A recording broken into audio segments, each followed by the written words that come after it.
All right, we're going to go ahead and start. Welcome, everyone. I'm so glad you could join us.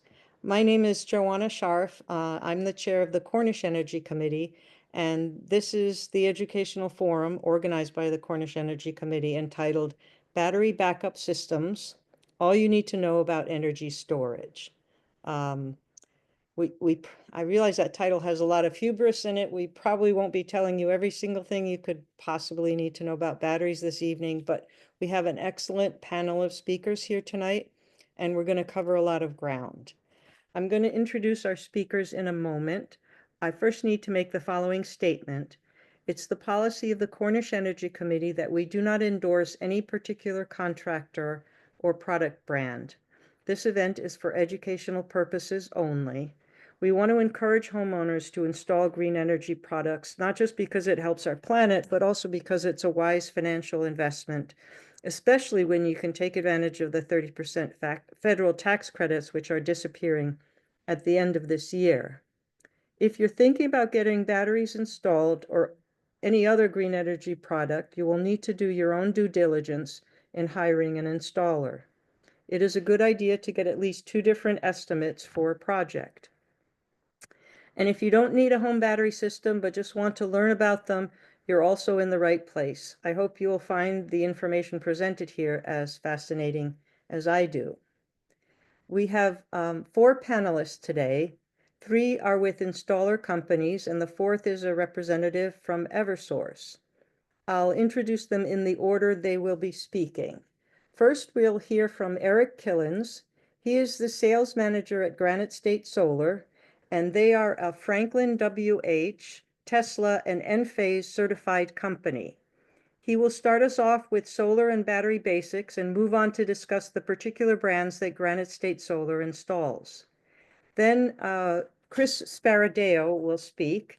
He is the owner of Steady Energy Vermont. He's also a master electrician, and he's NABCEP, PVIP, and ESIP certified. Chris will talk about forthcoming battery technologies, as well as the leading brands that are available now. He will also discuss important construction requirements. Third will be Kim Quirk, and she is the Energy Storage Systems Designer and Analyst at Revision Energy. Kim will cover AC versus DC coupling, battery sizing, peak demand, and load shedding. And finally, Jennifer Runyon will speak, and she is the Energy Efficiency Consultant for Demand Management at Eversource. Jennifer will explain how it's mutually beneficial to both homeowners, towns, and utilities to have battery systems installed. She will explain Eversource's demand response battery programs and the incentives offered to municipalities and residential homeowners. Each presenter will speak for about 10 minutes, and I ask that you please hold your questions until all the presenters have finished. We hope to have at least 30 minutes for questions afterward. I want to thank all our presenters for being here. We are tremendously grateful that you are giving us your time today and the time you put into preparing for this. And we are very, very glad to have you share your expertise with us. So I will now turn it over to Eric Kilens of Granite State Solar. Thanks, Joanna, for the introductions. It's great to be here as well with you all. Looking at the people on this meeting right now, looks like we have 63 participants, so this looks to be like a really good turnout. So excited to talk about batteries with you all. So let me start by sharing my screen.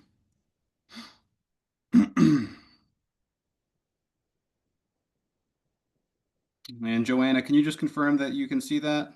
Yes. Awesome. All right. Well, like Joanna said, my name is Eric Kilens. I'm the sales manager here at Granite State Solar. I've been in the solar industry since 2015. So all 10 years have been with Granite State Solar. For the first about 8 years being in the industry, I was in outside sales, going to people's homes and businesses, evaluating the property for solar as well as battery storage. And now I am managing the sales team at Granite State Solar, which was founded back in 2008. And we also have another half of our company called Green Mountain Solar. They are based in Burlington, Vermont, and they have been doing solar and battery installs since 2017. So I manage both. I go back and forth between New Hampshire and Vermont, keeps me busy, but excited to talk about battery storage with you guys today. So I figured I would just kick off my slides with kind of like a Solar 101 slide that talks about the different types of solar systems that people can install in their home. The most common is going to be a grid-connected, net-metered solar system, and this is where you have solar panels on your roof or on the ground. Your solar panels are connected to your home's electrical panel, and the house is powering off of your solar electricity that's generated. The excess electricity that the solar system produces on a nice sunny day like today would get net metered back out to the grid. The downside with just a grid tied or grid connected net metered system is that when the power goes out or when you lose electricity from your utility because of some outage, your solar panels also have to automatically shut down. So this is done for safety reasons. It's called rapid shutdown compliance. Essentially, the utilities don't want your solar system to continue to produce when the electricity is lost at the street because, well, the linemen are trying to restore the line on the grid. They don't want you to be backfeeding power into the grid when they're trying to restore it. So that's one of the main downsides of just having a grid connected system is that when you lose power with the utility, your solar system also loses power. The second system is going to be a grid Eric, connected. could I interrupt you? I really apologize. Yep. I just got a message that someone is not seeing the slides, and can I just ask Sure. um, my my colleagues, Bill and Richard, can you see the slides? Okay, so Yeah, I I have can a see it. message from someone else that they can see the slides. I'm sorry to the person who couldn't, let's see. Okay, so people are saying they can see the slides. So I don't know I don't know what the problem is for this one person. I hope the slides are visible on everyone's screens. Okay, sorry to interrupt you, Eric. That's okay, Joanna. I think, like you said, this is recorded, right? So maybe you can Yes. share the presentation with this person that can't see the slides, and maybe they can review the slides after the presentation is over. Maybe. Okay, thank you. No problem. So as I was saying, the second type of system is going to be a grid connected system with battery backup. This gives the customer all the benefits of being grid tied, with the added benefit of that if the grid goes down, they can run their solar system and their battery system and be able to power their house with both their solar and battery. So in this type of a system, their battery is going to act as kind of like that generator, and then their solar system will still be able to produce power during the day to feed the house with power in real time, and also make sure that that battery is as charged up as possible when nightfall happens. The last type of a system is a off-grid system. Pretty self-explanatory here. This is basically where the customer has cut ties to the utility company. They are not grid connected. In order to provide power to the house, they are relying solely on the electricity from the solar system, their batteries, and in most instances, an off-grid system will have a backup to a backup. So you might have a solar system, battery, and also a generator in the event that you have very long days of cloudy weather or stormy weather where you're not producing enough solar power to recharge your battery. You're going to have that generator as a fail-safe.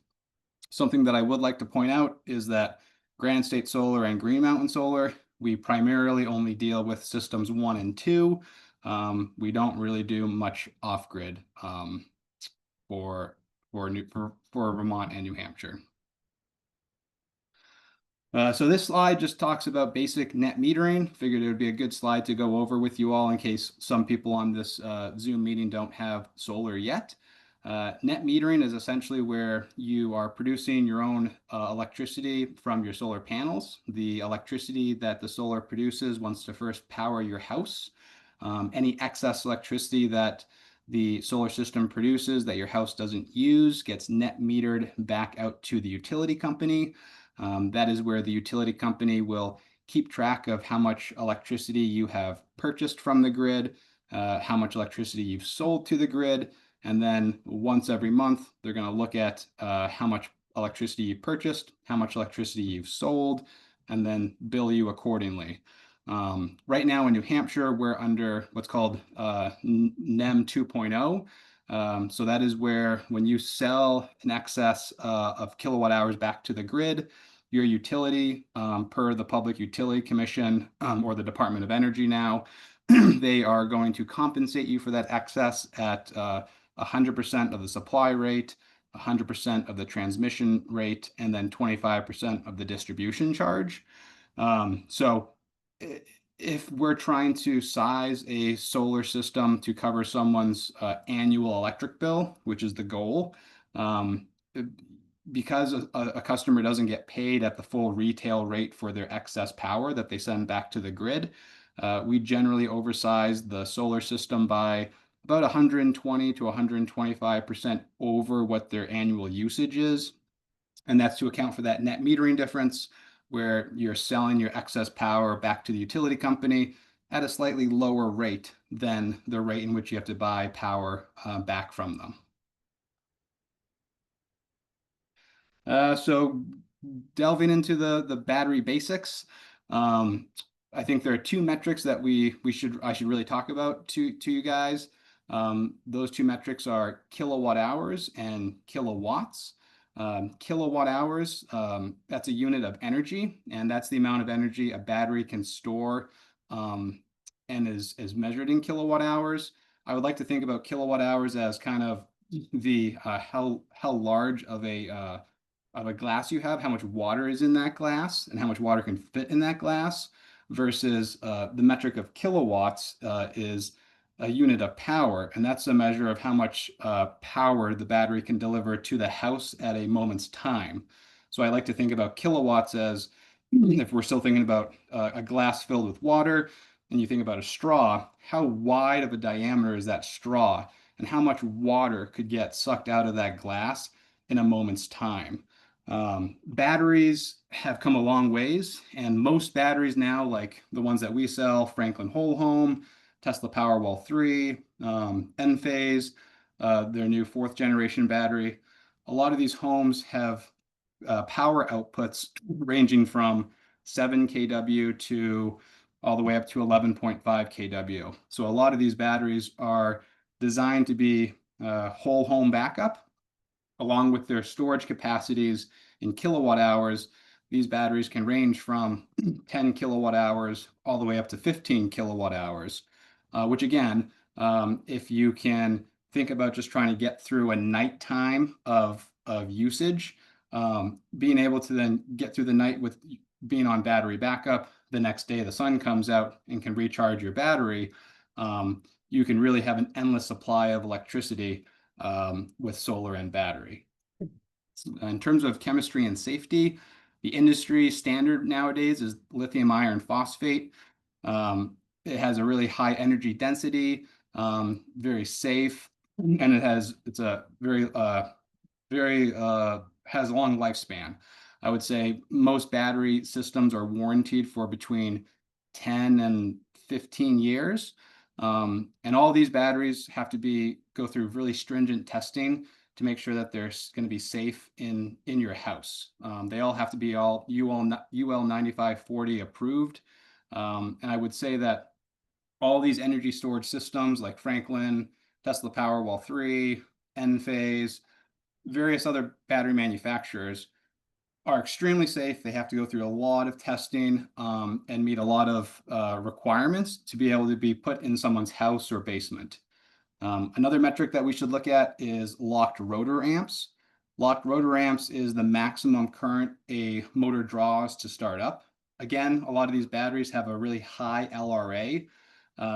Most batteries like the Tesla Powerwall 3, Franklin Whole Home, one of those batteries has a LRA rating of up to 190, which means that's that's the most amount of power that you could probably need to start up like a 5-ton heat pump.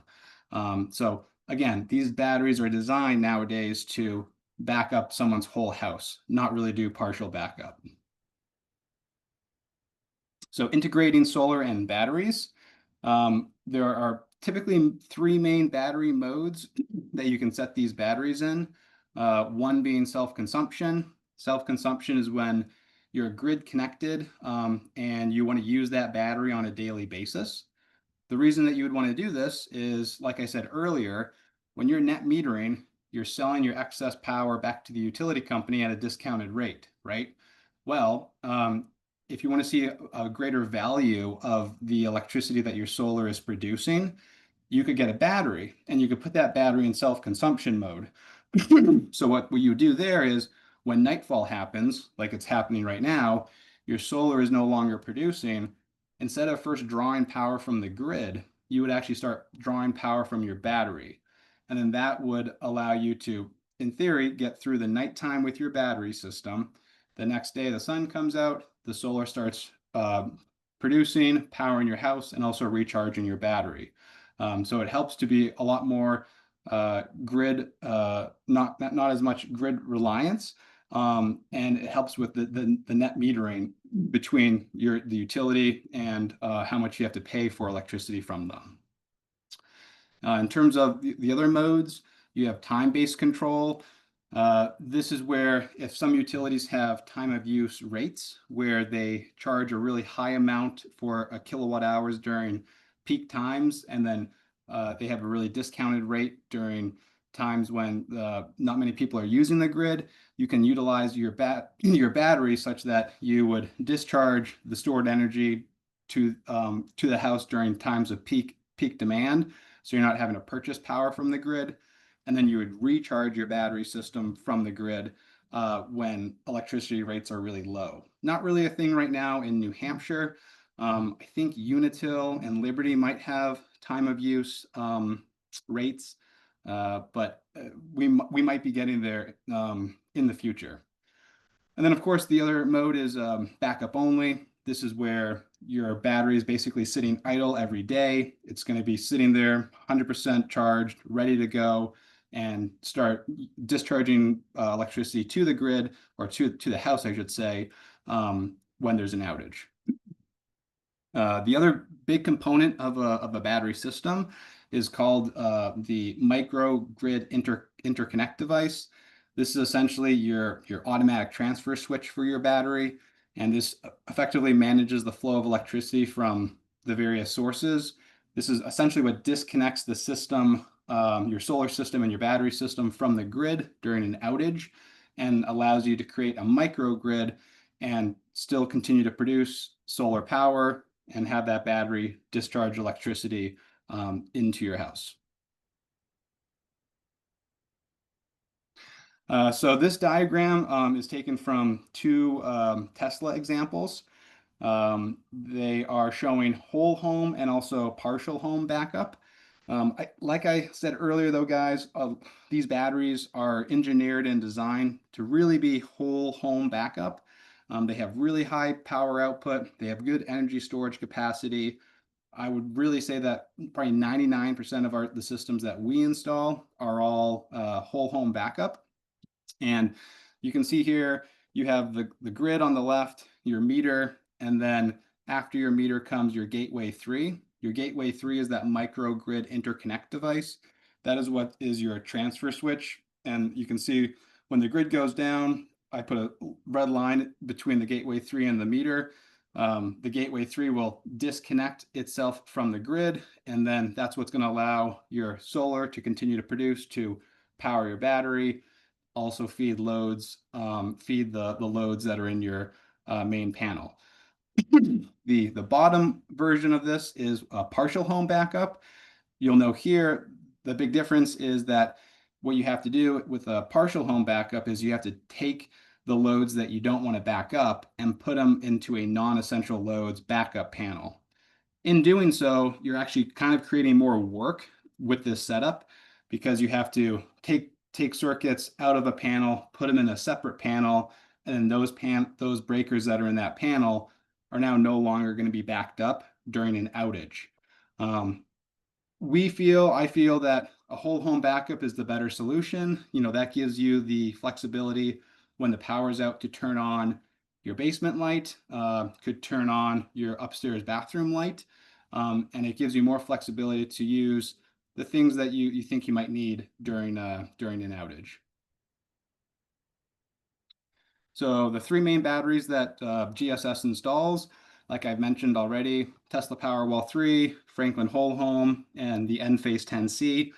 The Tesla Powerwall 3 does 13.5 kilowatt hours of storage capacity with 11.5 kW of power output.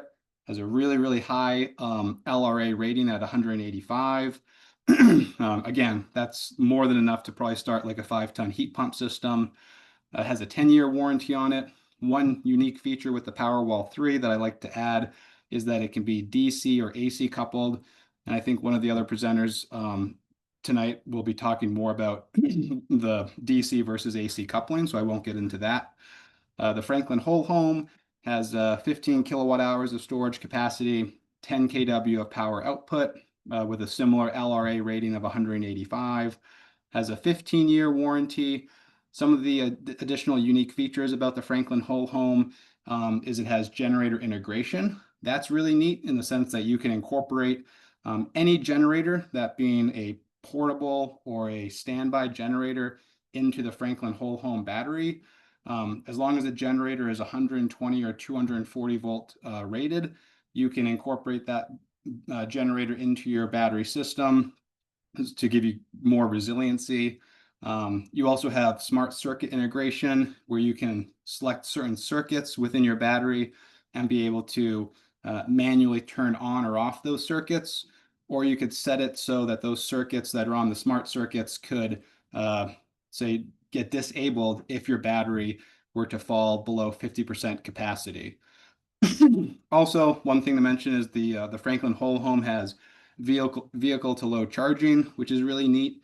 If you have an EV parked in your garage or your driveway, and you want to use the energy that's in the EV and be able to power your house with it, you can incorporate that in with the Franklin Whole Home system.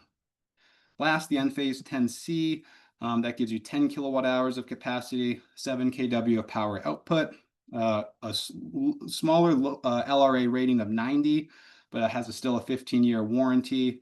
One of the unique features with Enphase is that they have multiple inverters in their battery-based inverter system, which is nice to have because it gives you increased reliability. If one inverter in that battery fails, you have other inverters that you can rely on, so you can still have an operating battery. So I know that was really quick rundown. We think all three battery systems are really great. Each battery serves its own purpose and has its own unique opportunities for the homeowner. So Granite State Solar, we're really wanting to be consultants with our customers, and we want to make sure that depending upon what your needs and your wants are, I think we'll be able to find a battery system that'll suit you the best. And then any questions, like Joanna said, I think after the end of the presentation, she'll open up to questions. Thank you so much, Eric. Appreciate it. You're welcome. Sorry. If people could please, I'm going to mute everybody. Sorry, takes me a little time. Okay. Thank you so much, Eric. And yes, I think there was a question about, well, maybe I can ask all the presenters now. Will you be willing to share your slides, to send me a copy of the slides that I can offer to the participants? Are you willing to do that? Okay. That's totally fine. Yep. It looks like it. Okay. Now we will hear from Chris Sparadeo. Thank you. Great. Thanks for having me, y'all. I just want to make sure that people can see my screen. Everyone can see me changing slides? All right, cool. Yes. So my name's Chris Sparadeo. I'm based in Randolph, Vermont, which is right smack dab in the center. And I've been in energy, renewable energy, solar plus storage for about almost 15 years now. And I kind of lead it back. My introduction to renewable energy, I was 15 years old working at a driving range in Randolph Center by the whale's tails, and Senator Bernie Sanders rolls in and says, "Hey, I'll spare you the accent," but he said, "Just so you know, like solar is the next big thing, and it's going to change the way, you know, that we use power, and it's going to really help safeguard the planet. So solar plus storage is where it's at." And I took that to heart. And yeah, so since then I went to college, and after college moved down to Nicaragua and worked down there for 4 years doing remote electrification projects in rural areas, typically like lead acid batteries and solar systems in really remote areas. It was super fun. Worked down there for 4 years, moved back to Randolph, Vermont, my hometown, and got with Catamount Solar, who's a cool local cooperative out of Randolph. And they do a lot of, or they were just doing off-grid with their batteries at the time. This was in 2015. And I glommed onto that because that's what I was used to. And I loved energy storage. So worked with them for about 10 years. And then last year started my own company called Steady Energy. I'm a master electrician, and I do work. I'm also consulting for another national electrification company at the moment. But I just am in love with energy storage and renewable energy. And that's why I'm here. So I'm going to talk a little bit about the horizon of technologies. Also not what we're stuck with, but like the current landscape, and then some requirements that we should keep in mind when we're thinking of if we want energy storage in our house, what that might look like. So kind of off in the horizon, maybe 2 to 3 years from now, there's a lot of things happening right now, and they're really exciting, but they're not real yet. So one of those is solid state batteries. And the idea is that your typical NMC or LFP battery has a liquid electrolyte in it, and that electrolyte is flammable. So having an electrolyte that is solid reduces the flammability and hazard of that battery. So that's really the driving focus of solid state batteries, is to remove that liquid electrolyte and replace it with something more stable. It also has a smaller footprint and a super long cycle life. Typically, life cycles are considered, 10 to 15,000 cycles is a lot. This is maybe 2x that. So it's exciting. And I know companies like Cattle, which is one of the largest companies based out of China, they make a lot of LFP cells. And Tesla are working on different versions of that. So whether it's aluminum or NMC, they're just trying to change the electrolyte to be something more solid. And then there are ultra capacitors. I'm not sure if any of you are familiar with just a regular capacitor, but the idea is that regular capacitor is going to store either AC or DC power with two plates, essentially breaks apart the electrons, and they're stored in two plates. An ultra capacitor does something a little bit different. It actually does use an electrolyte, but there is no chemical reaction. So it's just splitting apart negative and positively charged electrons in really surface porous carbon. And then the cool thing about ultracapacitors is that they can charge or discharge at like an incredible rate. So typically capacitors are used for startups, like Eric was talking about LRA. So if you're starting a large motor, capacitor is really helpful at providing that extra boost that motor is going to need to turn over. So an ultracapacitor is just a bigger version of that. And typically in energy storage sense, this is going to be DC. It probably won't be an AC solution. And these have like hundreds of thousands of cycles. So these are long lasting. Super cool idea. I'm excited for it to roll out. The drawbacks are is like not currently a lot of manufacturers doing it. And because of that, the price of supercapacitors is high. And also they do discharge, they self-discharge. I'm not sure if anyone's familiar with capacitors, but they typically bleed out, most of their capacity within the first 5 minutes. So there's drawbacks to those, but cool idea. And then the other one as well is flywheel energy. And this is really harnessing just kinetic energy. And typically it's done with like a stainless steel plate or a carbon fiber mass inside a vacuum sealed container, making sure that it's airtight and there's zero friction.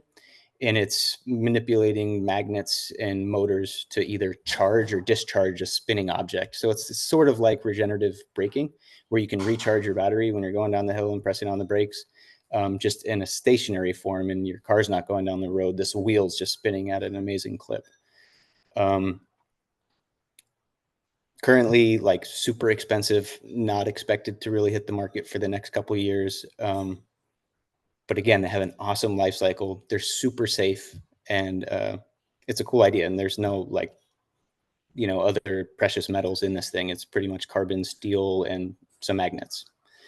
Another one that y'all have probably heard of is hydrogen, and this has kind of been a buzzword for years. And unfortunately, it wasn't embraced in the EV market, but is getting a close second look in the hydrogen and oxygen. So it's pretty tame. There aren't many like crazy chemicals involved, and the off gas is water, oxygen. So it's a cool idea.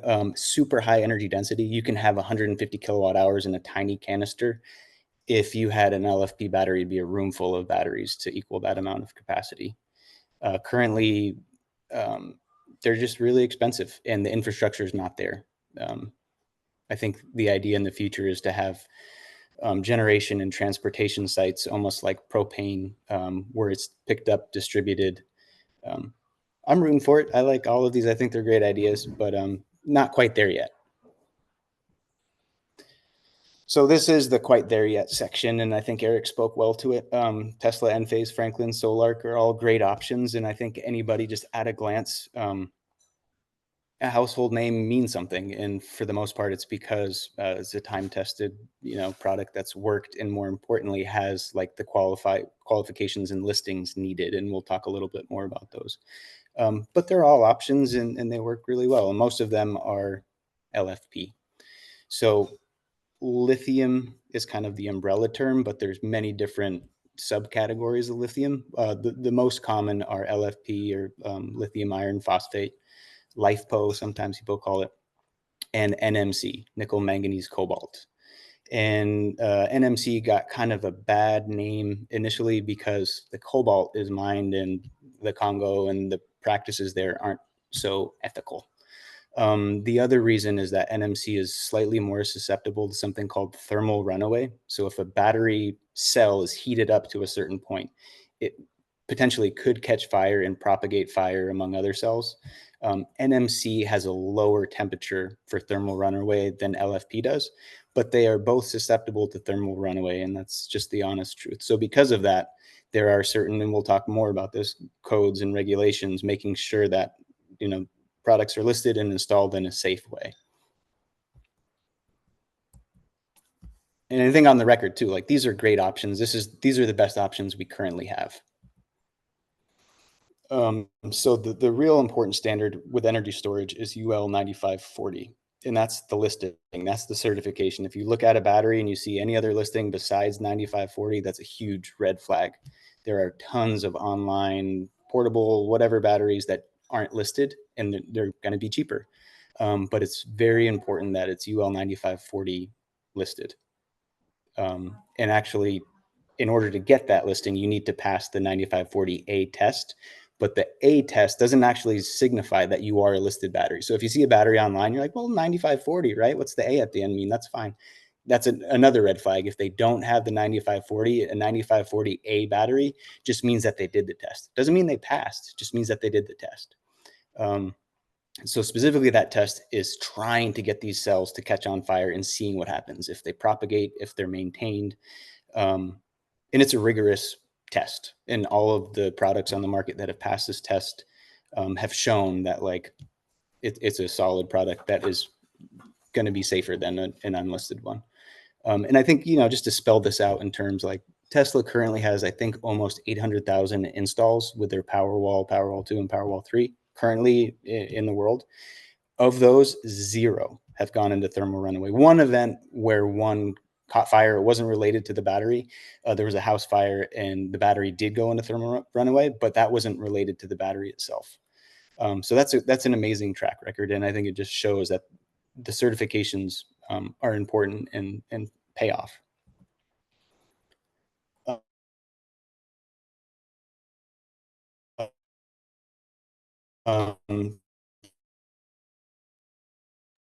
Chris, you're breaking up, freezing. So kind of the other side of that is the concerns with LFP and NMC. Am I good now? Yes, now we can hear. Okay, sorry, I'm in the middle of a rainstorm in Vermont. It's touch and go with the internet. So codes and standards have kind of acknowledged that there is an inherent safety factor with energy storage systems, specifically the lithium umbrella. And because of that, the codes reflect safe practices on how to install these things. So one of which is making sure that a battery is not installed in a habitable space. So habitable spaces are places you're cooking, cleaning, sleeping, hanging out. So any of those places are off limits to install your ESS. It's a great talking point to have a battery in the living room. Unfortunately, by code, you just can't. So you're looking for non-habitable space. And ideally, you're looking for a non-habitable space outside of the house, whether that's in the garage or a detached garage or even on the exterior. And I get that, you know, we're in northeastern US, it gets cold. There are some battery products that do have internal heating, and have even said, like, go for it. It's Vermont, we get it. -4 is our minimum temperature, but let's see what -40 does. And they've held up. The issue there is that they consume power. So, all right, you have a 250 watt heater inside this battery. 3 days into a power outage, that battery's, just because it's heating itself, may drain. So it's not necessarily the most efficient way. It's better to find a conditioned space that doesn't have those temperature fluctuations. And it's funny because I'm doing work nationally now in Arizona. It's the other things. Oh, it's going to be 120 degrees today. We need to move the battery inside. But temperature fluctuations do affect the overall capacity and reliability of your battery. So it's better to look for a conditioned space, ideally in a garage. There's a maximum of 40 kilowatt hours of storage that you can install inside a house, let's say in a mechanical room, or there's a maximum of 80 kilowatt hours either in a garage or on the exterior of your house. And these are additive. So you could have 40 inside, 80 in your garage, and 80 on the exterior. You could have 200 kilowatt hours on a single site, which is a lot of power, but they have to be broken up into those sections. The other thing is that the batteries need to be installed in a finished space. And that's tough. I've been in plenty of basements with, you know, dirt flooring in Vermont, and most of them aren't finished. But technically, as the code reads, if it's unfinished, it needs to be finished with type X 5/8 gypsum sheetrock. And the idea is that there's an hour fire rating on that. And then the other thing that I think is very important in utilities and AHJs, AHJ is a fancy name for an inspector, an electrical inspector, authority having jurisdiction. They appreciate when the installer installs an emergency shutoff or an EPO, emergency power off device, outside the house and ideally co-located with your main meter. And the reason for this is, let's say a first responder shows up, has no idea there's a battery inside.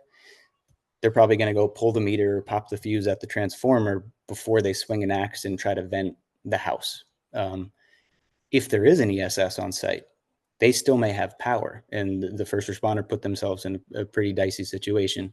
So the idea is with proper labeling and a proper device, you can de-energize the system and make sure that the house is completely de-energized before first responder enters. And then the other thing is, if you're installing a battery inside, you should technically have interconnected smoke and or heat detectors. Heat detectors really for garage installation, but the idea is that, you know, if something were to happen, if there was a thermal event in the battery, you want to make sure that there's a smoke detector there that's interconnected, if you're not in that mechanical room, to your house system to make sure that you're alerted of the fire and can leave, you know, accordingly. I won't dote on this too long, but this was a recent installation last year. big battery bank, almost 200 kilowatt hours with 6 solarcs. This was actually a grid-tied system in central Vermont. Somebody had a really big house, and because there's a bunch of different codes, but the workaround here is that that's a lot of capacity. This is a dedicated use building, which is 100 feet from their house, so you can actually exceed the 80 kilowatt hour capacity. The inverters and batteries are all listed to UL 9540 and 9548. And outside there was a nice big red smash button, we call it, but a one-stop shop. You push the button and everything's energy.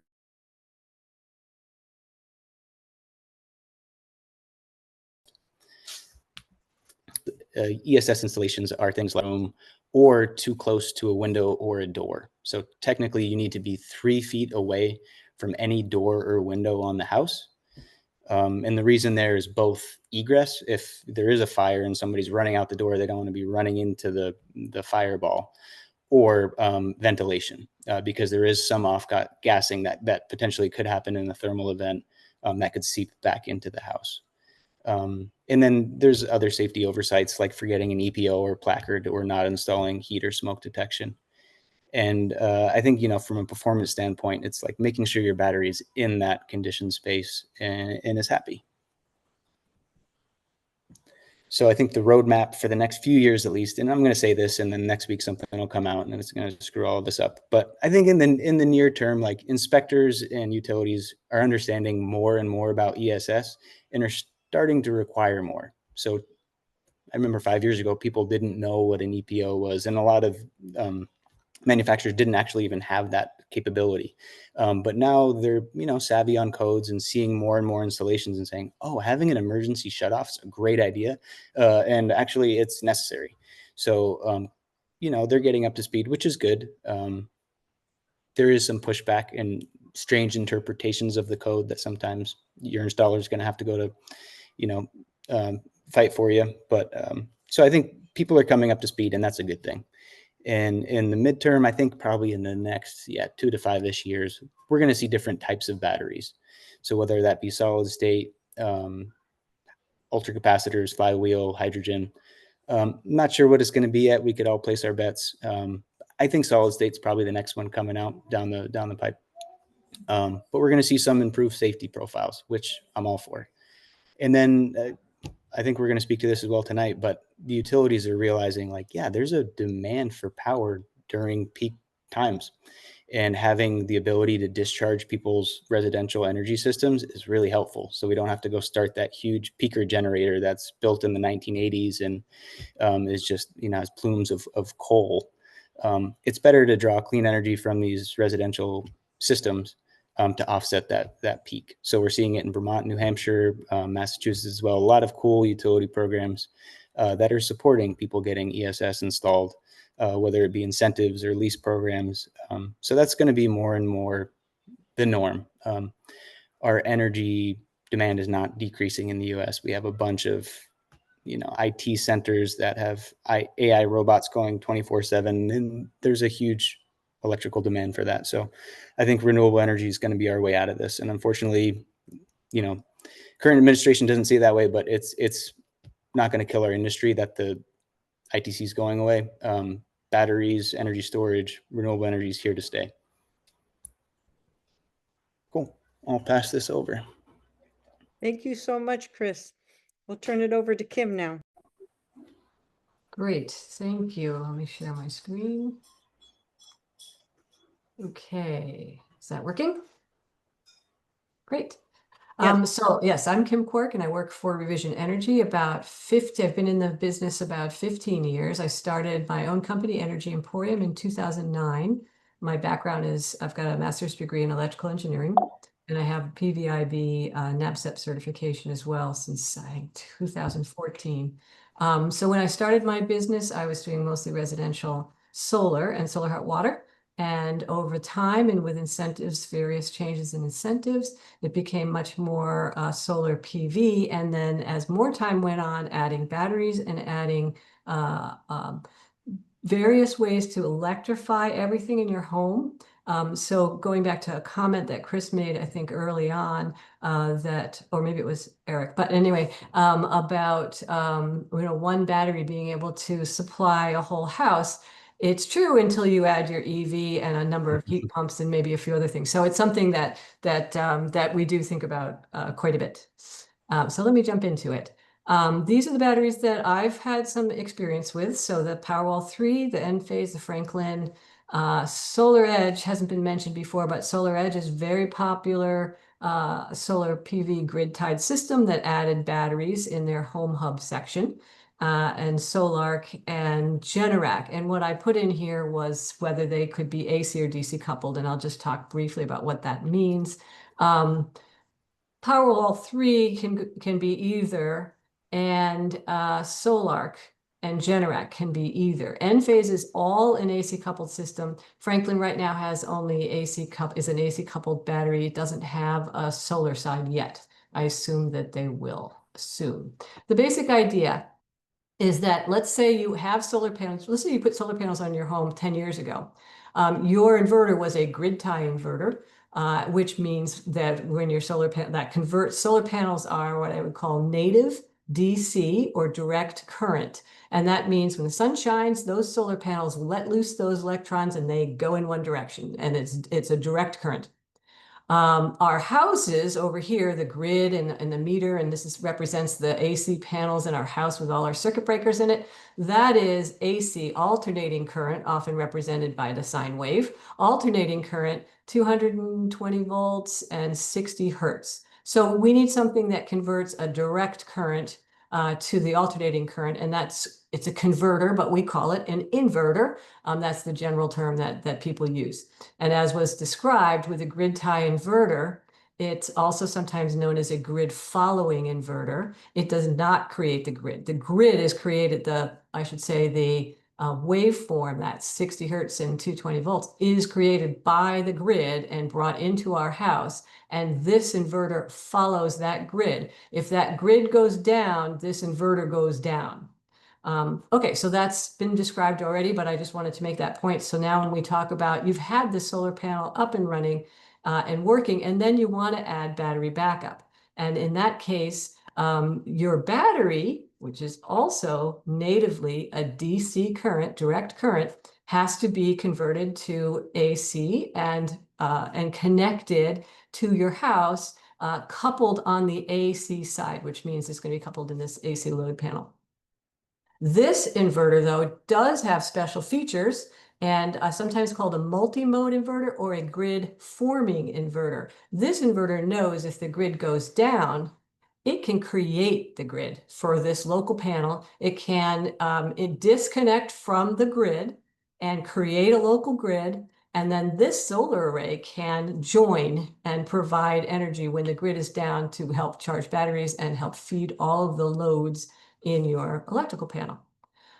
Okay, so then on a DC coupling, what happens is we say, okay, if you don't have anything on your house right now, this is the most often use case, is that you want to do solar and batteries at the same time. Well, again, recognizing that these two are native DC direct, that's how they're built. Then we can combine them before we ever go to one inverter and just do the one inversion to get you the AC. And this inverter can be grid following or grid forming, depending on what needs to happen. So when the grid is up, it's following the grid. And when the grid goes down, then it will form the grid and the batteries and the solar can keep working. So again, one inverter is kind of like the big difference. And when people talk about DC or AC coupled, it's either coupled on this side of the DC side of the inverter, or it's coupled on the AC side. Here we go, the AC side of the inverter. Okay, so some of the quick pros and cons of each. With AC coupling, most of our electricians, most of their lives, understand AC. They've done all the wiring in our homes. They understand 220 volts and alternating current. So there's an advantage to keeping everything AC coupled. And generally, this is if you want to add batteries after you've already installed PV, which was the example I was talking about, then you almost always want AC coupled batteries to go with that. A disadvantage is that if you already have a nice grid interconnection with that at, let's say you put in a 7.6K solar array in your house, you had to get that interconnected with your utility, let's say Eversource, just because Eversource is here, and you got approval for that. When you add an AC coupled battery, you're adding a second inverter, and the utilities have rules about whether that means you have to redo your interconnect at a higher amount, the sum of the PV and the batteries inverters. And I'm going to not go into any of those details right now, but it can be more difficult. It can be not allowed. There's a lot of things that can happen. So it's just a possible disincentive. DC coupling, definitely more efficient. There's only one inverter. Your solar can charge your batteries directly and simultaneously with anything that's happening on the AC side. So there's no disconnect. It's actually when you charge batteries through an AC inverter and then they go out to the loads, and the solar has to go through an AC inverter and then go back through another inverter to charge your batteries, you've lost some efficiencies. So it's more efficient. It can so solar can charge the batteries directly and generally takes off some of the issues with could you possibly overcharge your batteries in the case where you have AC coupling. There's more work that the batteries have to do to ensure you don't overcharging those batteries. And generally, it is a better experience if the solar and the batteries are managed by one company. So think of like a Powerwall 3. If anybody's used one of those or has a Tesla car, a nice app comes with that on your cell phone. And if your solar and your batteries and your car and everything are all show up in that same app, it's a nicer experience for the homeowners. It's also can be an easier experience for installers. It can be easier for service. So a lot, and I think this is why we're seeing most of the original solar manufacturers that came out with a grid tie inverter have now all come out with their DC coupled version, because now more people are asking from the beginning, I want solar and batteries and I want the best experience. So that's a piece of why that happens. It can be easier to interconnect to the grid because, again, you have one inverter, and that one inverter has a kWAC, a kilowatts that needs to connect to the AC grid. The grid side, the utilities, everybody understands that. And it's not a question about whether your batteries will also try to export, which would require your utility to agree to that extra export. Difficulty? Education. It's new. A lot of electricians don't want to deal with DC at all. And if they don't, they go with Enphase system, which basically puts microinverters on every solar panel, and it puts a microinverters right in with the batteries. So there's almost no DC to touch. There is no DC to touch. So for some people, and especially again, electricians, AHJs, these guys understand AC better than DC. So I think it's just an education piece. Okay, so residential battery uses, I won't say too much about this because I think Eric did a good job of that. Grid tie, off grid, etc. And also how you can use them as backup or time of use. Batteries are great to work with solar to provide all these kinds of capabilities. I'm going to make up some time by not going into these, but questions can come later. Okay, but I did want to talk a little bit about what is demand or peak demand measured in kW, kilowatts. It's the maximum amount of power required to meet all the loads of your building or all the loads of a local or a regional grid. So we talk about peak demand at the building level, at the regional level, at the grid level, or local level and the grid level. And so just thinking about it from your building or your home, if you turn on all of your appliances at once, then it's going to require a huge peak of demand that's kind of instantaneous, because if you think about it, some of your appliances will come on and their motor will start up or something, and then they settle down to a lower amount of energy use over time.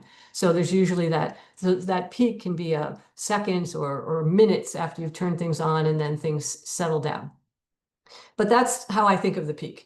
And so a building peak is if you turn all the loads on in your building at once. And it's not even, you're not really ever going to do that. If you look at all the circuit breakers in your load panel in your house, you can imagine that it would be really hard to have all of those things go on at once. But really, we can start focusing on the things that we call the heavy loads or the big loads. And those would be usually in your circuit panel. Those are the ones that have the double breakers as opposed to the single breakers. They would be air conditioning units or heat pumps. Your stove or oven might have double breakers. Your dryer always does.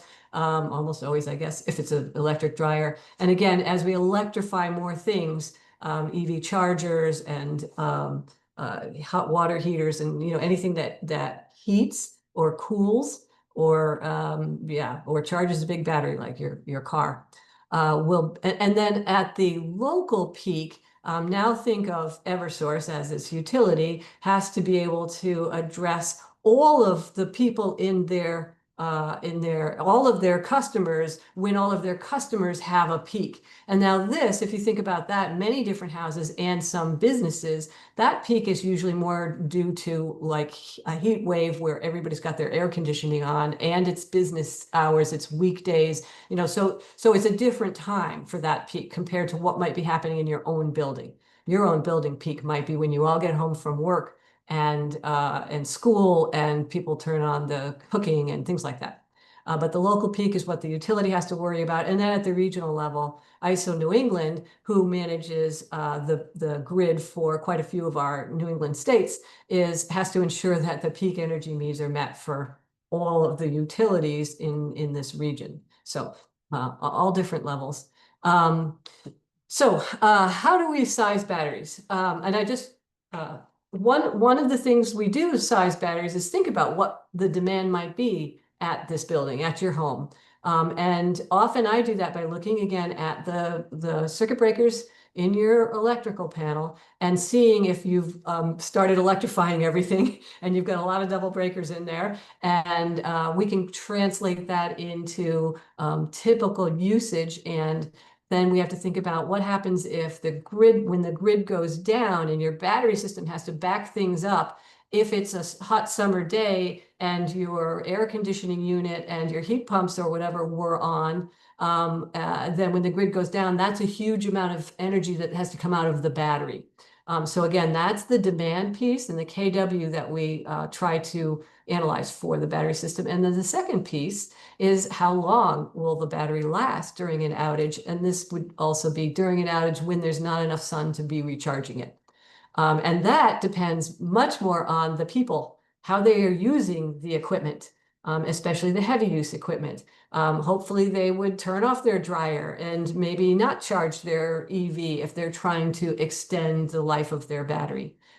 So with those two things in mind, that's how we would decide for your house and the amount of appliances and things that you use all the time, and for your convenience, the second part, how long do you want it to last, and will you modify your behavior to get a longer life out of the battery? Putting those two things in mind helps us decide if one Franklin battery or two or two Powerwall 3s or however whatever the number might be to help you get through one night, or maybe somebody has extended outages and every time the power goes out, it's 3 days. And that's a whole different design criteria than if most of your outages are 1 hour and you would go with a very small battery for that.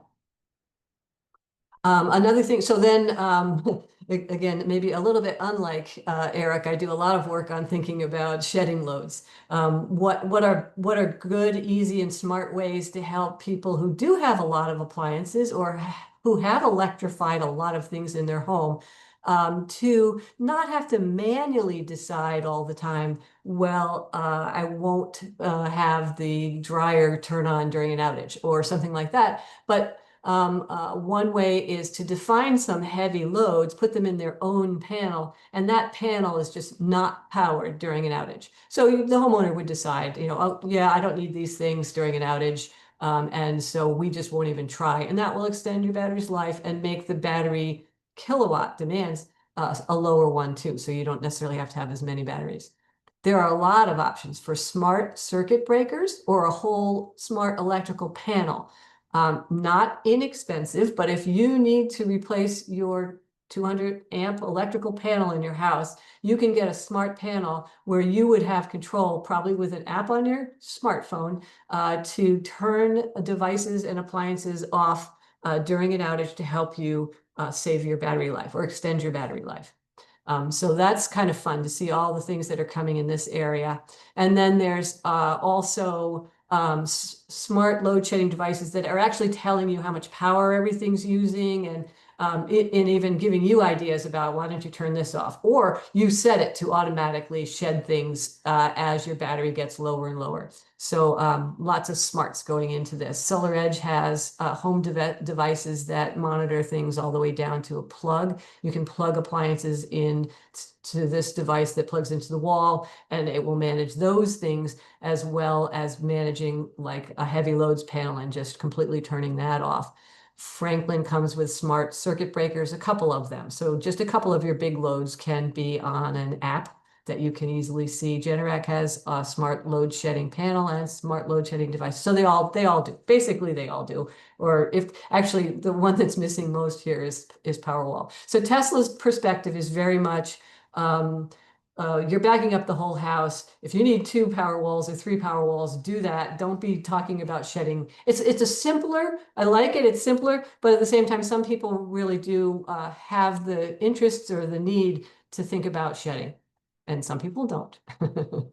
I think Joanna had asked about recycling, and I just grabbed a few things that I learned, from reading up on these programs. Tesla definitely has the most information about recycling at this point, and does claim it. So first of all, lithium ion, one of those benefits is that a lot of the parts of it, 92% of the materials can be reused, and 100% of it can be recycled. So with the heavy metal and the specialty parts of lithium ion batteries, it's really nice to know that these can be reclaimed. Very much unlike the old lead acid batteries that were really hard to recycle or reuse very well. And then the other two that I found anything on was SolarEdge. Basically said that they do support waste recovery, and 100% of its manufacturing sites support that. They also partner with, and this is what we're probably going to see more often, partner with LG Chem and Tesla for battery integration, which means they rely on Tesla's recycling program as well. Enphase had a little note about it, and the others, I couldn't find any note about recycling at their website, so don't give them high marks in that regard. Okay, I think I made up some time. So now it's up to you. Okay, thank you so much, Jen. Kim. We're on to Jennifer. However best you can, Jennifer, to try to keep it to 10 minutes, that would be great. But, everyone's gone over, so do the best you can. I will do the very best I can. Hello, everybody. Can you all see my slides okay? Yep. Yes, good. Yes. Good. Well, I hope I can't see my own background anymore, but I tried to create a garage and a 10 kilowatt battery behind me. So hopefully that worked. But anyway, it was nice to hear some discussion about siting, because because that's what I tried to create with my background tonight. So hello again. I am Jen Runyon. I am a program administrator at Eversource, and I'm on our demand response team. And I will tell you more about what demand response, what our team does.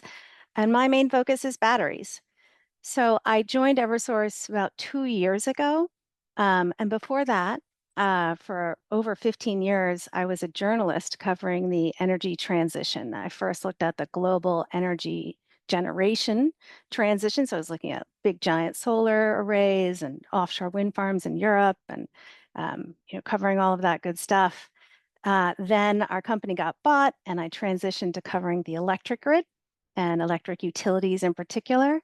And I realized I'm based in New Hampshire, and I realized that Eversource was actually doing really cool stuff with batteries and solar, and I wanted to get involved. So I threw my hat in the ring, and they let me join the team, and I've been really, really excited to be here.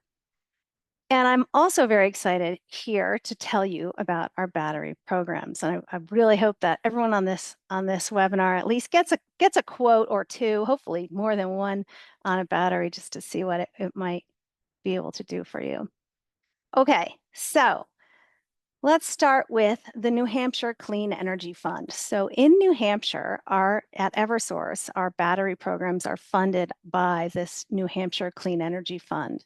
And that fund, I think, is really interesting, was created in when PSNH divested from its very last coal plant. And there was some funding that was available, and it was decided by the state to dedicate some of that towards clean energy growth in the state. And they put about 1.75 million towards battery deployment. And that's broken up into two programs. There's a municipal program and a residential program. And I will tell you about both of those coming up. The municipal was launched in 2023. And that's in partnership with an organization called Clean Energy New Hampshire. They're an advocacy organization in the state doing great, great work. And they really helped us get the municipal program off the ground. Our residential program we launched just last year with Enphase, and then we had Franklin join us this year. So, all right, the Muni program. So I'm going to kind of try to go through this really quickly. It's a pretty complicated process, but the program itself is very simple. The purpose is we're trying to get municipalities in New Hampshire who are interested in creating resiliency shelters with a battery to install a battery. And we will help them pay for that. And in exchange, they will participate for 3 years in our demand response program. So all municipalities that are served by Eversource are eligible. The battery has to be installed on a town-owned building. And I've had schools interested, libraries, town halls, rec centers, any town-owned building is possible. And then the building has to be designated as a resiliency shelter. Now, there's a couple of definitions there. It does not have to be like a full FEMA resiliency shelter with cots and ways and showers and all of that kind of stuff. It really just needs to be a warming and cooling place where the residents could go and warm up or cool down if there's an extended outage and they need to charge up some devices. So the incentive's quite generous for this program. We're going to pay up to 50% of the total project cost, and that's up to $200,000. And if you remember from the beginning, there's $1 million in the pot. So that means about 5 towns, if they take the full incentive, will end up with batteries through this program. So it's limited funding, but if you think your town might be interested, I'd definitely encourage you to get in touch. Again, a 3-year commitment in our demand response program. But let's turn to our residential program. So again, same purpose. We want to encourage the growth of battery storage in New Hampshire. And we also want to help reduce the strain on the electric grid with our demand response program. And we do that by tapping into those batteries on the hottest days. Again, more about that in a minute. So you're eligible if you are a New Hampshire Electric customer, if you have installed or are going to install an Enphase or a FranklinWH battery storage system. It can be paired with solar. It does not have to be paired with solar. You can charge from the grid, although there's a little bit of a disincentive to do that because of the round trip efficiency of the battery. You really won't. You will end up not really making money. And let's see, residential and small commercial customers totally available or happy to be installed. You do need to have that battery installed and go through our interconnection department. So it has to have permission to operate. And once you get that permission to operate, you will receive your upfront incentive, which is $230 per kWh, up to $3,000. So if you have a 10 kWh battery, you're looking at $2,300. Yeah. And again, there's that 3-year commitment to participate in our demand response program. All right, so let's talk about demand response. So essentially, when the grid gets drained, and that's usually on a very hot summer day, and I'm really glad Kim kind of went over what a peak demand is, because this is exactly what we're talking about. So the grid gets drained on really hot days, just like today. Today was actually an event day. It's roasting outside, everyone's turning up their AC, and we start as a whole region, as New England, we start running low on our generation, and we have to rely on those older, dirtier power plants that we referred to earlier. So we have to keep turning on older plants that have terrible emissions. We don't want to do that. So if we can lower the demand on the grid, we can reduce emissions and we can lower our costs. And the end goal is to avoid or at least delay Eversource needing to build more generation infrastructure, or Eversource, the transmission side. That will raise costs for everybody. So in theory, demand response is a way to help avoid installing or building more infrastructure. All right, so in practice, how it works is every single summer day, all the New England utilities meet at noon, and we look at the forecast, we look at the ISO New England demand forecasts, and we look at the weather forecasts, and we decide whether or not we need to call an event that afternoon. And if we do, we send a signal to all of our participants. Most of our participants will reduce their energy use by either having their smart thermostat turned up a little bit, so it's a little bit warmer in their home for a couple hours, or in the case of a big manufacturing facility, they may shut down a line, or they may reduce some of their HVAC, curtailing their energy use. But for those who have batteries, we do the opposite. All you have to do is discharge that battery. So you're either going to be pushing your energy onto the grid or powering your home, and that is reducing the energy demand on the grid. So those events last typically 2 to 3 hours, usually around 5 to 7 p.m. That's been our sweet spot this summer, but we can call 4 to 6. We could call 5 to 8, sometimes a 3-hour event. And we usually call them about 40 to 50 times over the summer. All right, how to get started. So our residential program, we have lots of resources on the eversource.com website, and I'd like to show you how to get there.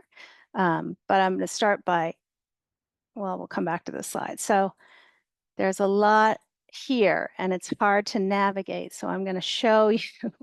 So if you go to your Eversource New Hampshire page, you go to Save Money and Energy. You go to Energy Efficiency Programs, Demand Response, and then we have our home battery storage. And here we list all your resources. We have everything that I tried to go over with you, incentive amounts, and then we have the battery models, which you've heard about both of those models today, which is excellent. A little bit about demand response. Here's how to actually enroll if you have a battery. Click here and it will send a note right to my colleague and she will get you all set up. If you need to contact an installer, we have all our installers listed here, and you can reach out to them and get some quotes, and I hope you will. And that's all I've got for you today. If you're interested in our municipal program, I would ask you to email me, and I'd love to get you set up with Clean Energy New Hampshire, who can then come to your town and go over the program in more detail with you. That's all for me, Joanna. Thank you so much, Jennifer. And thanks to all our presenters. What we would like to do, we have 15 minutes. I'm sorry that the question period got reduced a bit, but we do have 15 minutes. And I'd like to ask all the people attending to use the raise hand feature instead of writing questions in the chat. I will check the chat, but if to use the raise hand feature, you go down to the react button at the bottom of your screen, and there's a button that says raise hand, and we will call on you, and you just have to remember to unmute yourself and remute yourself when you're done. So if there are questions, just try to use that feature at the bottom of your screen under reactions, and I will call on people. All right, I see Jenny Whiteman. Thank you all. This was fantastic. I super appreciate it. I'm wondering if there are different fire risks between the DC coupled battery system versus the AC coupled. You want me to do that one, Joanna? Not really. The battery technology is the same. I think almost every one of these batteries are, as I think Eric pointed out, now I can't remember, are lithium iron phosphate. I think just about every one of them. So.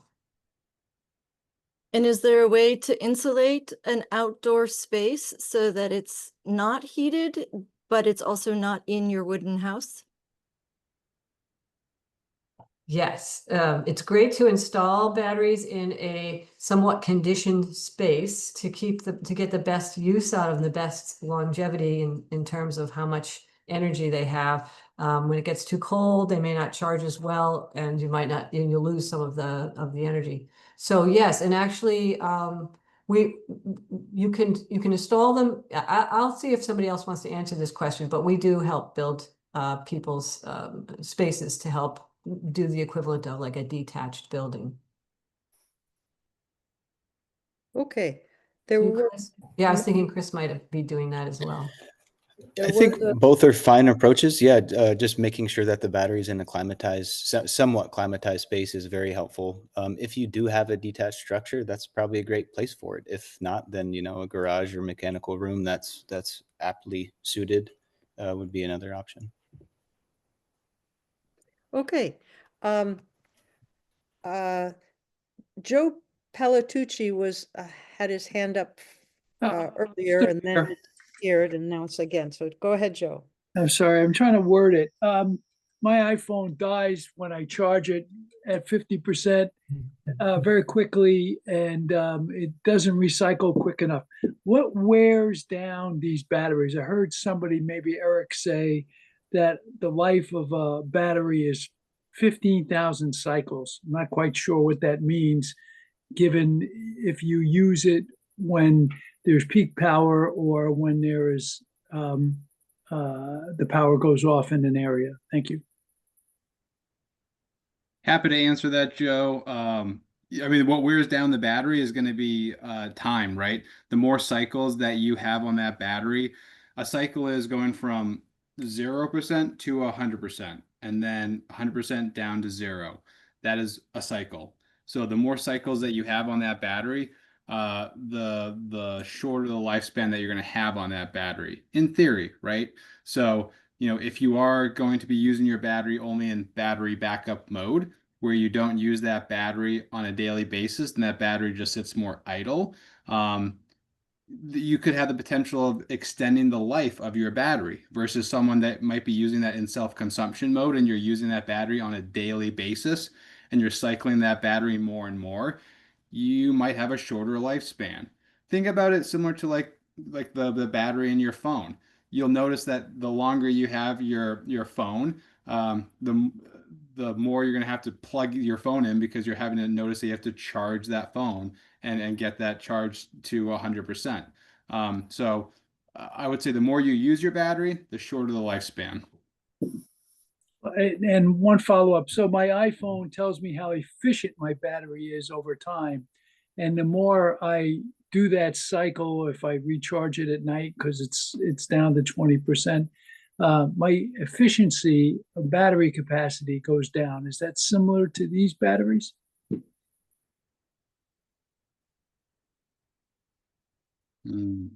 Chris, do you want to answer that? I don't know.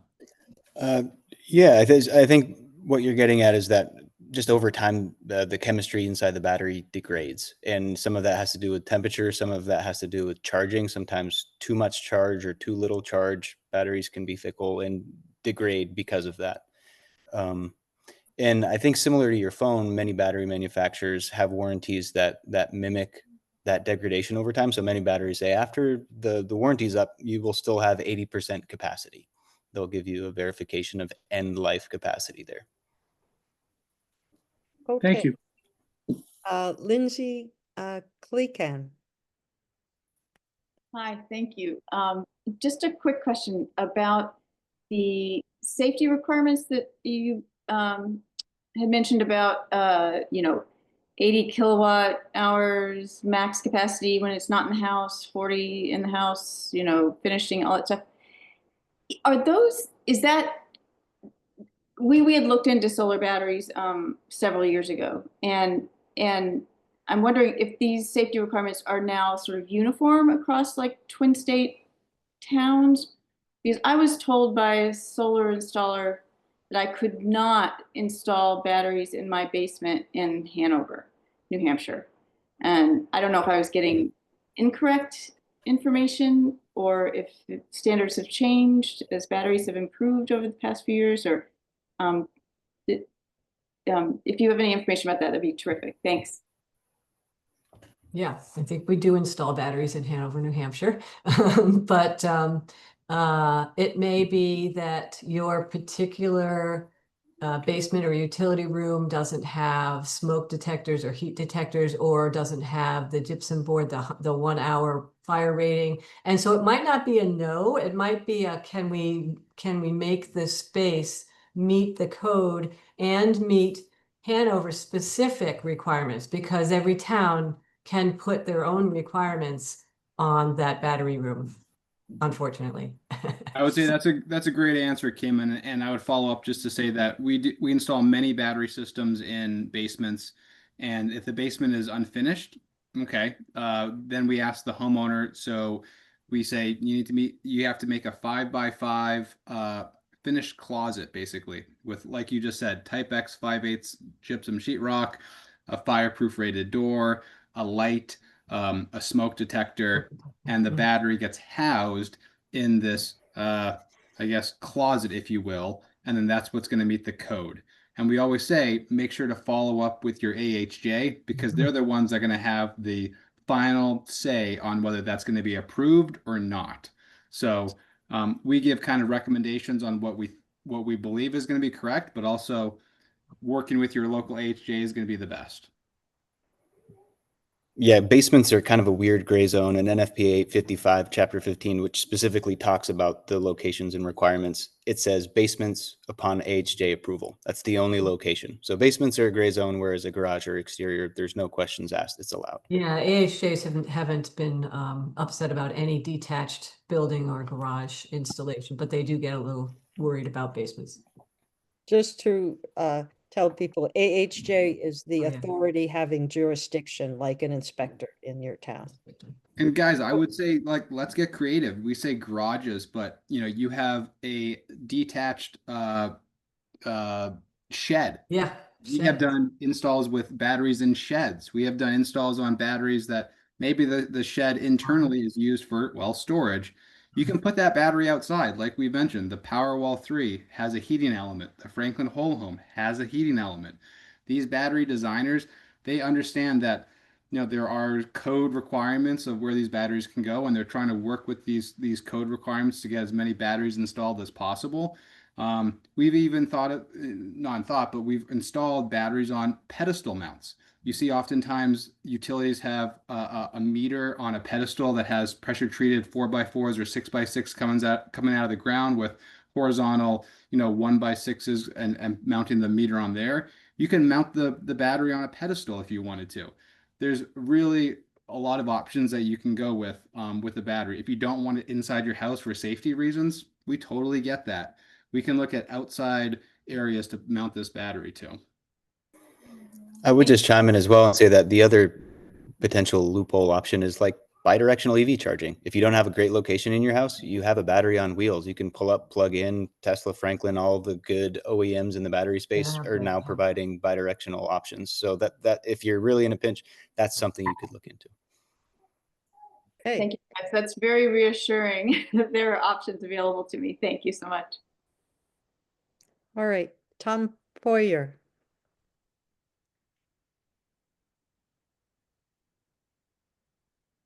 Oh, I think you might. Tom, I think we can't hear you. Maybe your keyboard is muted. Okay, we'll go on to Judy Cola and maybe Tom will come back. Hi, yes, my question's for, I think, Jennifer. I live in Hanover. Our utility is Liberty. I was wondering if Liberty has plans, or maybe they are already offering something similar to what Eversource is, both your municipal and your residential programs. Judy, I wish I could answer that for you. I do not know. You know, I think I have a better idea because I'm in Liberty, Maybe Kim Roy, knows. and I've asked them. They did have a battery program. About, I don't know, even if 100 people got in it, but then it was a pilot and they haven't extended it. But Judy, let's hope they do, because it's helpful to both utilities and to homeowners. So we hope. Let's hope for it. Thank you. There's a lot of background noise. I guess you got your sound down now, but Tom, so uh, did everyone finish answering Judy's question? Okay. Tom, did you want to try to ask your question? Well, I don't know if you can hear me. Yes, we can. I don't know. Was the source where some of that background noise was coming from? I think so. Yeah, well, I got an air conditioner right near me, so that's probably why. Okay. I'm demanding. So I'm all about incentives, and unfortunately, I am not in Jennifer's area. I am also in the Liberty area, where there aren't quite as many incentives. But one of the things, and I have solar panels on my roof. I've had them 3.5 years. It's great. Unfortunately, like Eric had said, I didn't overload them and go up to 120%. It was at 95%, so it doesn't take care of all my my needs inside the house. But the question is, we also have something which is about to go away, and that's called the IRA. On these power walls, on these battery systems, aren't there incentives there? Eric, you're muted. The batteries right now are eligible for that 30% tax credit. So, Tom, you can claim a 30% discount on your battery, assuming you can get it installed before the end of the year. So the tax credit is going to be sunsetting by December 31st. So we are still scheduling new installations for the end of the year. So I'd encourage you, if you're interested, to reach out and schedule a site visit, and we could get something on the books in terms of meeting with you and seeing what type of battery system in terms of capacity, manufacturer, would suit your needs the best. Okay. If it's okay with our presenters, we'll have 3 remaining questions. Is that okay? Okay. Piane Sao, I don't see your full name, forgive me. No problems. Thank you for taking my question. So I think this is for Jennifer for Eversource. With this program, I already have PV and I'm installing the 10C. My question is, what happened if the money, the $1.5 billion that you got from state, is you still have some remaining fund at the end of this year? Would this program still going over to the next couple of years, a year? We anticipate it will go until 2027. And at that point, we'll have a new New Hampshire state energy efficiency plan, which will hopefully have more money allocated toward demand response and batteries in particular. Excellent. Okay, so second question is, I'm in a process of using Quirk, and it's awful. Oh, I'm having sorry. a very, very hard time, getting application done. So I guess the question to you, is there any process or some sort of website, Eversource website, that go through how to add the battery to an existing PV? Just tell me how to do it in Quirk, basically.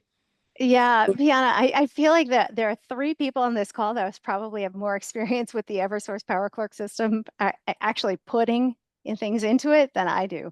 I don't know if one of you guys want to speak to that. I'm not sure what this is. Kim or Eric? Okay, so Power Quirk is it's their interconnection. That's how you apply for interconnection. That's the Mm. software okay. system. The online Yeah, interconnect. it's just the Yeah, system. Yeah, it's the right.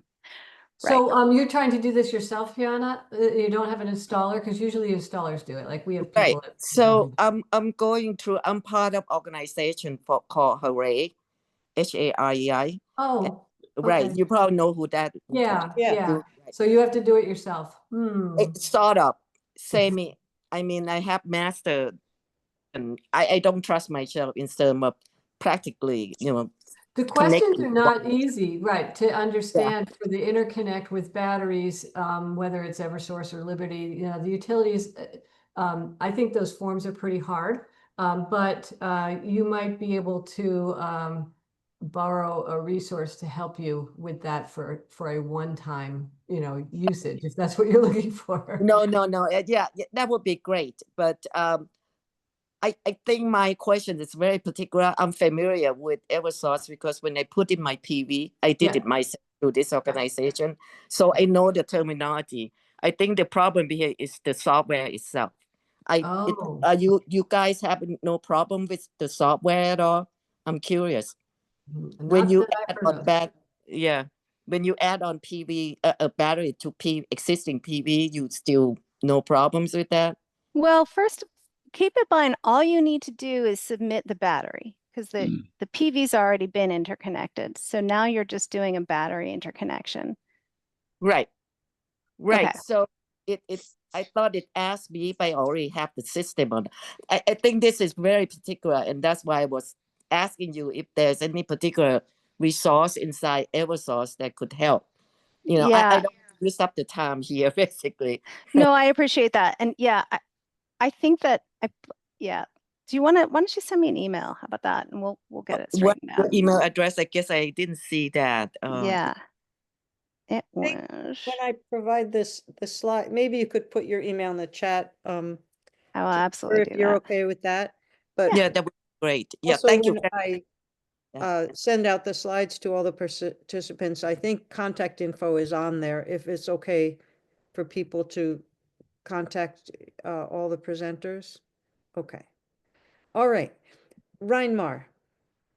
Yes, thanks. Very, very quick question. I was just curious about the self-consumption mode for the home battery.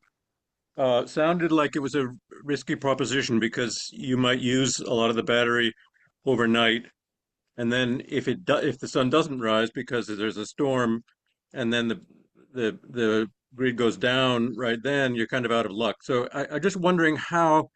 Maybe the batteries are larger than that, or I'm not sure how that would be, how you'd work that out.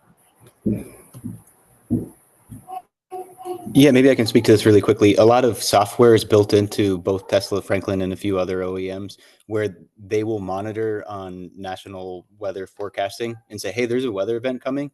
Let's change this from self-consumption mode to backup mode. Let's make sure the battery is charged until that event has cleared, and then it will kind of revert back to whatever setting it was before self-consumption. But there is a safeguard in place to make sure that ideally, if you catch a storm, you have the power you need during that outage.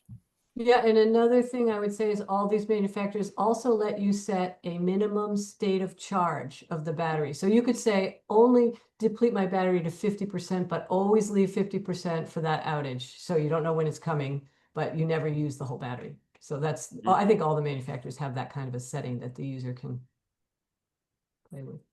Thanks. Okay, and Darla Bruno? Hi. I just wondered if there was any impacts on homeowners insurance because of the lithium batteries. Are you finding that rates are higher if you have them, or they might not cover or anything like that? I haven't heard anything yet. I don't know if you two, Eric and Chris, have. It took quite a few years for solar panels to be installed on people's roofs before the insurance companies started saying, we should know about this and we should factor it in. So I think we're probably only a year or two away from the insurance companies having a say. They haven't really had a say. At least I've not had any insurance related questions yet. And I think from a liability standpoint as well, making sure that the battery is listed is very helpful in the event that there is a fire. If you have an unlisted product in your house, that's an issue. Yeah. Okay, so you let the insurance know that you have it. I think that's kind of up to you if you want it covered. Yeah, so that if something happens, you have a flood or something and it becomes useless, then you would want it replaced. Then I think again, that's up to you. Do you list all of your high value items? Shouldn't it be treated like a furnace, or something else that's just part of your house? So I don't know the answer to that. This is the same questions though that came up with solar panels on people's homes. Like, why should we have to pay separately for them? They are just like like an energy source, like your furnace or your boiler or something like that. So Yeah. it hasn't been answered yet. Thanks. There's one question in the chat. I don't know if we have time for it, but asking, does anyone anticipate battery storage sizing to exceed a personal home demand in order to help build out storage infrastructure in the state? Yes, and I think that's exactly what Jen's doing with Eversource. Yes, it is exactly what we're doing. In fact, in Connecticut, that is actually happening quite a bit in the program I run there, where businesses are installing very oversized batteries because they're allowed to for this one program. And it They really make is money. very, very helpful for the grid. Yeah, and they're making they money. can make money on it. Right. And that's a piece of the question from earlier where somebody said, oh, the IRA is going to go away, the 30% tax credit is going to go away. Well, we all hope and expect that the benefit of batteries and storage especially is such that it will have a real value, that either utilities will help pay for it, or PUC, the state or something will help pay for it because it's a societal benefit. And so, yes, the credits are going away, but batteries and storage, solar and storage are not going away. They're too beneficial, and somebody will start putting real numbers on those benefits. Like Eversource. Well, Very soon. thank you all so much. Jennifer, Chris, Kim, and Eric, really appreciate you sharing with us all this information, and thanks to all the participants. And I will be, if the presenters would kindly email me your slides, if you're okay with me sharing them with other people, that would be awesome.